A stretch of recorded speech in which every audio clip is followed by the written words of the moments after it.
जय श्री राधे कृष्णा। श्रीमद् भगवद गीता अध्याय 2। संजय ने कहा, करुणा से व्याप्त शोक युक्त अश्रुपूरित नेत्रों वाले अर्जुन को देखकर मधुसूदन कृष्ण ने ये शब्द कहे। श्री भगवान ने कहा, हे अर्जुन, तुम्हारे मन में यह कल्मश आया कैसे, यह अज्ञान आया कैसे? यह उस मनुष्य के लिए तनिक भी अनुकूल नहीं है जो जीवन के मूल को जानता हो।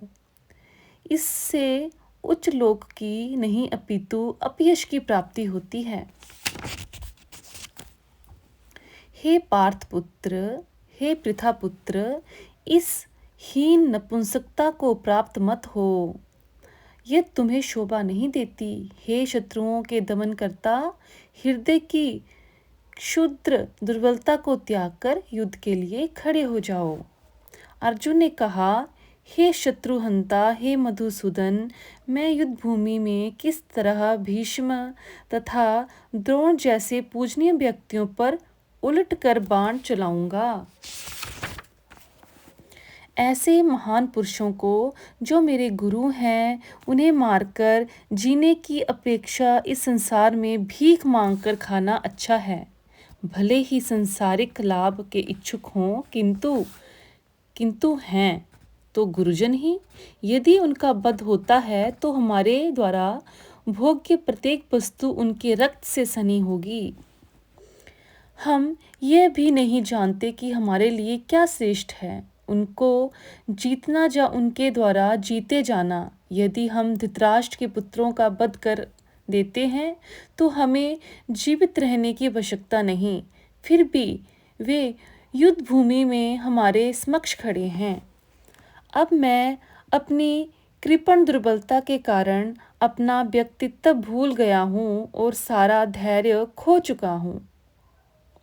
ऐसी अवस्था में मैं आपसे पूछ रहा हूँ कि जो मेरे लिए श्रेयस्कर हो उसे निश्चित रूप से बताएं। अब मैं आपका शिष्य हूँ और आपका शरणागत हूँ, कृपया मुझे उपदेश दें। मुझे ऐसा कोई साधन नहीं दिखता जो मेरी इंद्रियों को सुखाने वाले इस शोक को दूर कर सके। स्वर्ग पर देवताओं के अधिपत्य की तरह इस धन धान्य संपन्न सारी पृथ्वी पर निष्कंटक राज्य प्राप्त करके भी मैं इस शोक को दूर नहीं कर सकूंगा। संजय ने कहा, इस प्रकार कहने के बाद शत्रुओं का दमन करने वाला अर्जुन कृष्ण से बोला, हे गोविंद, मैं युद्ध नहीं करूंगा, और चुप हो गया। हे भरतवंशी धृतराष्ट्र, उस समय दोनों सेनाओं के मध्य शोकमगन अर्जुन से कृष्ण ने मानो हंसते हुए ये शब्द कहे। श्री भगवान ने कहा, तुम पंडितयपूर्ण वचन कहते हुए उनके लिए शोक कर रहे हो जो शोक करने योग्य नहीं है। जो विद्वान होते हैं वे ना तो जीवित के लिए ना मृत के लिए शोक करते हैं। ऐसा कभी नहीं हुआ कि मैं ना रहा हूँ या तुम ना रहे हो, अथवा ये समस्त राजा ना रहे हों, और ना ऐसा है कि भविष्य में हम सब लोग नहीं रहेंगे।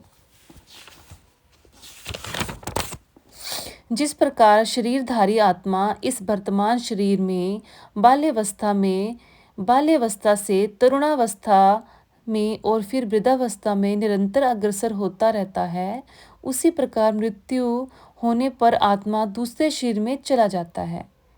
धीर व्यक्ति ऐसे परिवर्तन से मोह को प्राप्त नहीं होता।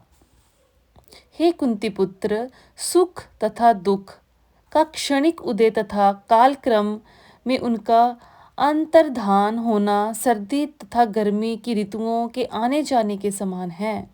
हे भारतवंशी, वे इंद्रिय बोध से उत्पन्न होते हैं और मनुष्य को चाहिए कि अविचल भाव से उनको सहन करना सीखे। हे पुरुष श्रेष्ठ अर्जुन, जो पुरुष सुख तथा दुख में विचलित नहीं होता और इन दोनों में संभव रहता है, संभाव रहता है, इन दोनों में संभाव रहता है, वह निश्चय रूप से मुक्ति के योग्य है। तत्वदर्शियों ने यह निष्कर्ष निकाला है कि असक्त भौतिक शरीर का तो कोई चिरस्थायित्व नहीं है, किंतु सत आत्मा अपरिवर्तित रहती है। उन्होंने इन दोनों की प्रकृति के अध्ययन द्वारा यह निष्कर्ष निकाला है जो सारे शरीर में व्याप्त है, उसे ही तुम अविनाशी समझो। उस अव्यव आत्मा को नष्ट करने में कोई भी असमर्थ नहीं है। अविनाशी, अप्रमेय तथा शाश्वत जीव के भौतिक शरीर का अंत अवश्यंभावी है। अतः हे भरतवंशी, युद्ध करो। जो इस आत्मा को मारने वाला समझता है तथा जो इसे मरा हुआ समझता है, वे दोनों ही अज्ञानी हैं। क्योंकि आत्मा ना तो मरती है और ना ही मारी जाती है। आत्मा के लिए किसी भी काल में ना तो जन्म है ना मृत्यु। वह ना तो कभी जन्मा है, ना जन्म लेती है, ना जन्म लेगी। वह अजन्मा, नित्य, शाश्वत तथा पुरातन है। शरीर के मारे जाने पर वह मारी नहीं जाती है। हे पार्थ, जो व्यक्ति ये जानता है कि आत्मा अविनाशी, अजन्मा, शाश्वत तथा अव्यय है, वो भला किसी को कैसे मार सकती है या मरवा सकती है? जिस प्रकार मनुष्य पुराने वस्त्रों को त्याग कर नए वस्त्र धारण करता है, उसी प्रकार आत्मा पुराने तथा व्यर्थ के शरीर को त्याग कर नवीन भौतिक शरीर धारण करती है। यह आत्मा ना तो कभी किसी शस्त्र द्वारा खंड खंड की जा सकती है, न अग्नि द्वारा जलाई जा सकती है, न जल द्वारा भिगोई जा सकती है, न वायु द्वारा सुखाई जा सकती है। यह आत्मा अखंडित तथा अघुलनशील है। इसे ना तो जलाया जा सकता है, ना ही सुखाया जा सकता है, ना यह शाश्वत, सर्वव्यापी, अविकारी, स्थिर तथा सदैव एक सी रहने वाली है। यह आत्मा अव्यक्त, अकल्पनीय तथा अपरिवर्तनीय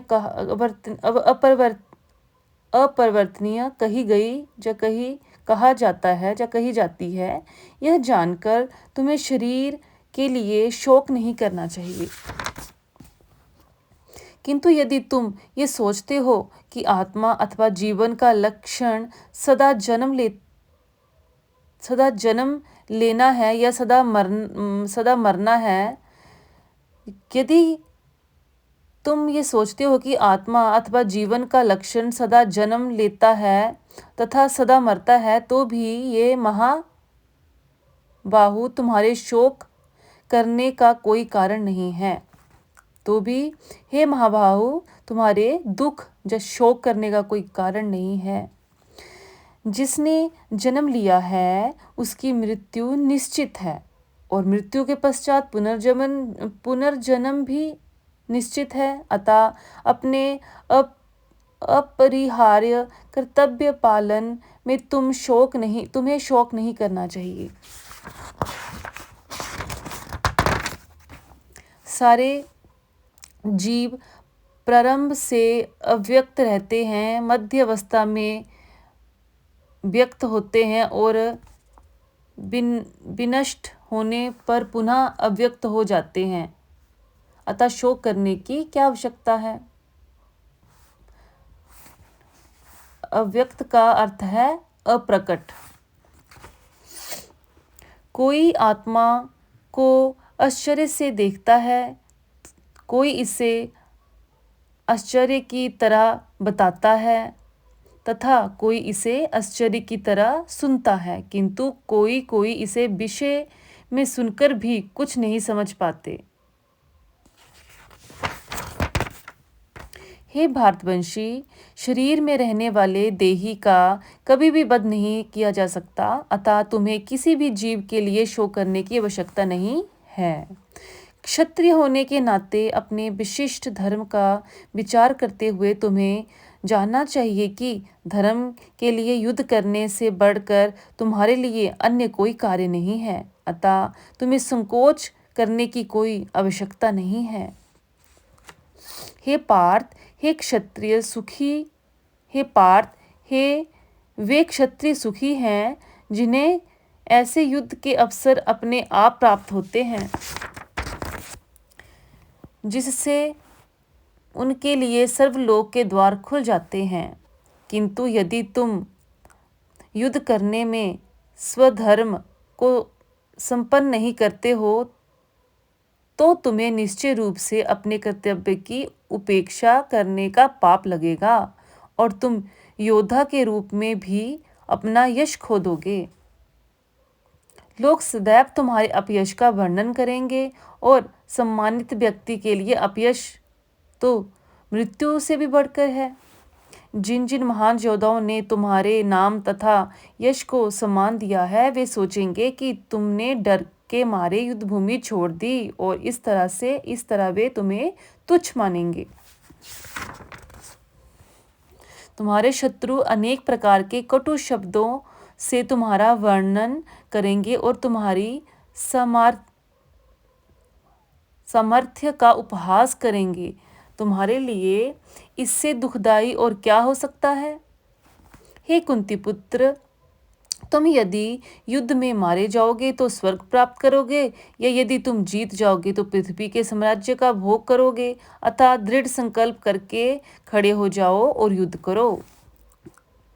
तुम सुख या दुख, हानि या लाभ, विजय या पराजय का विचार किए बिना युद्ध के लिए युद्ध करो। ऐसा करने पर तुम्हें कोई पाप नहीं लगेगा। यहाँ मैंने वैश्लेषिक अध्ययन सांख्य द्वारा इस ज्ञान का वर्णन किया है। जब निष्काम भाव से कर्म करना बता रहा हूँ, अब निष्काम भाव से कर्म करना बता रहा हूँ, उसे सुनो। हे पृथापुत्र, तुम यदि ऐसे ज्ञान के कर्म करोगे तो तुम कर्मों के बंधन से अपने को मुक्त कर सकते हो। इस प्रयास में ना तो हानि होती है ना ही हास, अपितु इस पथ पर की गई अल्प प्रगति भी महान भय से रक्षा कर सकती है।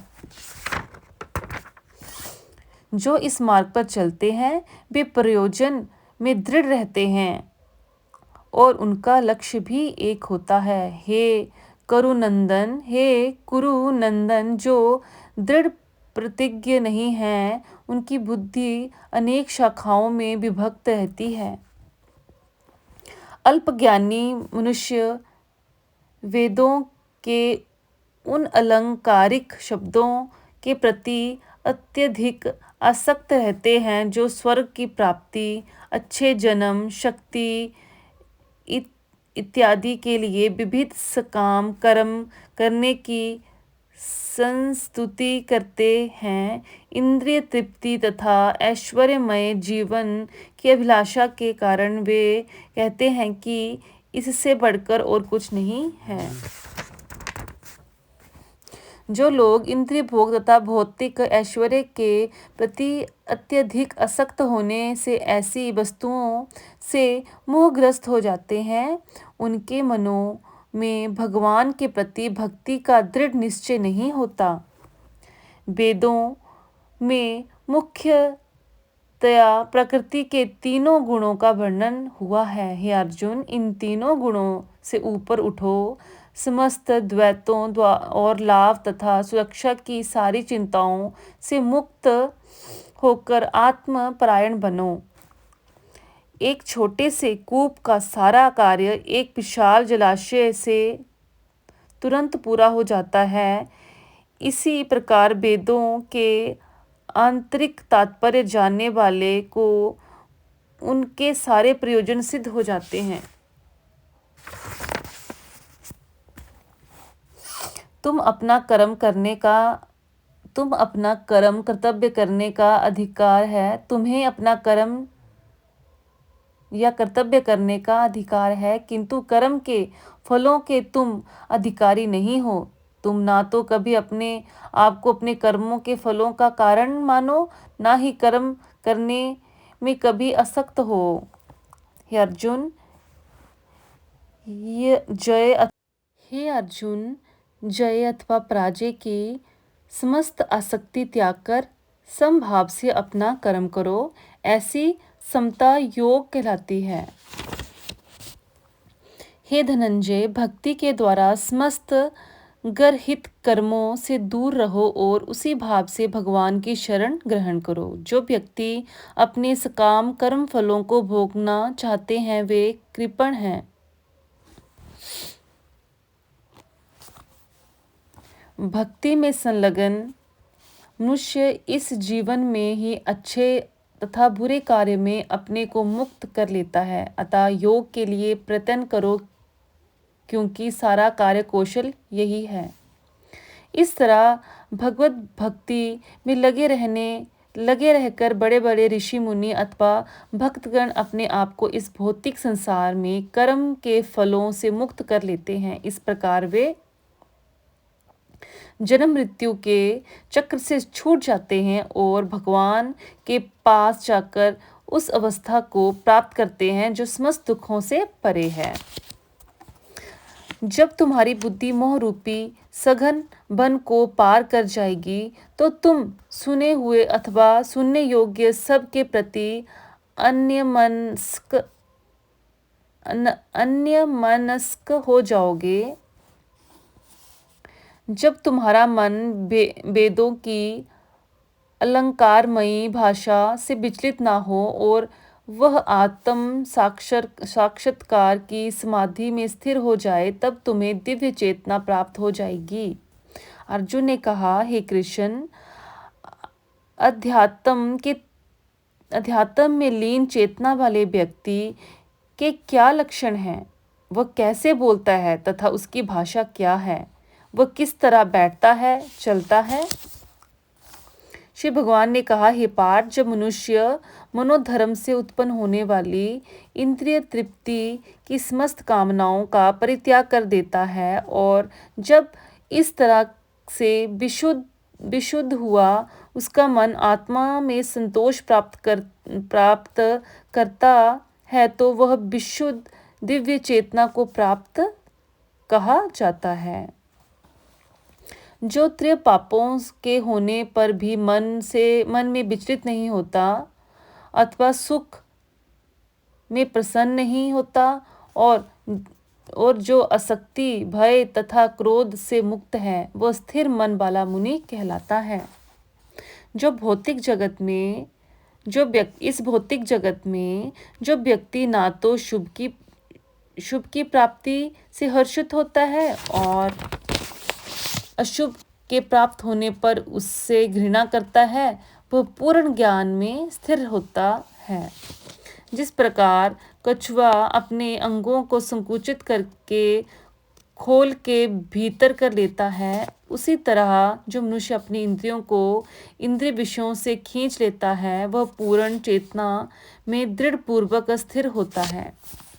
देहधारी जीव इंद्रिय भोग से भले ही निवृत्त हो जाए, पर उसे इंद्रिय भोग की इच्छा बनी रहती है, लेकिन उत्तम रस के अनुभव होने के लिए कार्यों को बंद करने पर वह भक्ति में स्थिर हो जाता है। तो हे अर्जुन, इंद्रियां इतनी प्रबल तथा वेगवान हैं कि वे उस विवेकी पुरुष के मन को भी बलपूर्वक हर लेती हैं जो उन्हें वश में करने का प्रयत्न करता है। जो इंद्रियों को पूर्णतः वश में रखते हैं, इंद्रिय संयमन करते हैं और अपनी चेतना को मुझ में स्थिर कर देते हैं, वह मनुष्य स्थिर बुद्धि कहलाते हैं। इंद्रिय विषयों का चिंतन करते हुए मनुष्य की उसमें आसक्ति उत्पन्न हो जाती है और ऐसी आसक्ति से काम उत्पन्न होता है और फिर काम से क्रोध प्रकट होता है। क्रोध से पूर्ण मोह उत्पन्न होता है और मोह से स्मरण शक्ति का भी भ्रम हो जाता है। जब स्मरण शक्ति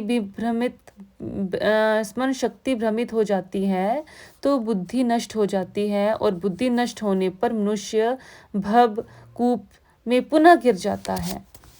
किंतु समस्त राग तथा द्वेष से मुक्त एवं अपनी इंद्रियों को स्वयं द्वारा वश में करने में समर्थ व्यक्ति भगवान की पूर्ण कृपा प्राप्त कर सकता है। इस प्रकार हे कृष्ण, भावनामृत में तुष्ट व्यक्तियों के लिए संसार के तीनों ताप नष्ट हो जाते हैं और ऐसे तुष्ट चेतना होने पर उनकी बुद्धि शीघ्र ही स्थिर हो जाती है। हे कृष्ण, भावनामृत में परमेश्वर से संबंधित नहीं है। उनकी ना तो बुद्धि दिव्य होती है और ना ही मन स्थिर होता है। जिसके बिना शांति की कोई संभावना नहीं है। शांति के बिना सुख हो भी कैसे सकता है। जिस प्रकार पानी में तैरती नाव को प्रचंड वायु दूर बहा ले जाती है, उसी प्रकार विचरणशील इंद्रियों में से कोई एक जिस पर मन निरंतर लगा रहता है, मनुष्य की बुद्धि को हर लेती है। अतः हे महाबाहु, जिस मनुष्य की इंद्रियां अपने अपने विषयों से सब प्रकार से विरत होकर उसके वश में हैं, उसी की बुद्धि निसंदेह स्थिर है। जो सब जीवों के लिए रात्रि है, वह आत्म संयमी के जागने का समय है, और जो समस्त जीवों के जागने का समय है, वह आत्मनिरीक्षक मुनि के लिए रात्रि है। जो पुरुष समुद्र में निरंतर प्रवेश करती रहने वाली नदियों के समान इच्छाओं के निरंतर भाव से विचलित नहीं होते और जो सदैव स्थिर रहते हैं, वही शांति प्राप्त कर सकते हैं। वह नहीं जो ऐसी इच्छाओं को तुष्ट करने की चेष्टा करते हैं, पूरी करने की चेष्टा करते हैं। जिस व्यक्ति ने इंद्रिय तृप्ति की समस्त इच्छाओं का परित्याग कर दिया है, जो इच्छाओं से रहित रहता है और जिसने सारी ममता त्याग दी है तथा अहंकार से रहित है, वही वास्तविक शांति को प्राप्त कर सकता है। यह आध्यात्मिक तथा ईश्वरीय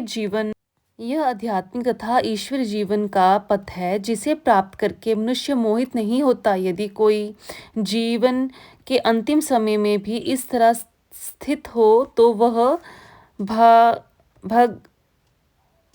भगवत धाम में प्रवेश कर सकता है। श्री राधे कृष्णा, राधे राधे। द्वितीय अध्याय संपूर्ण।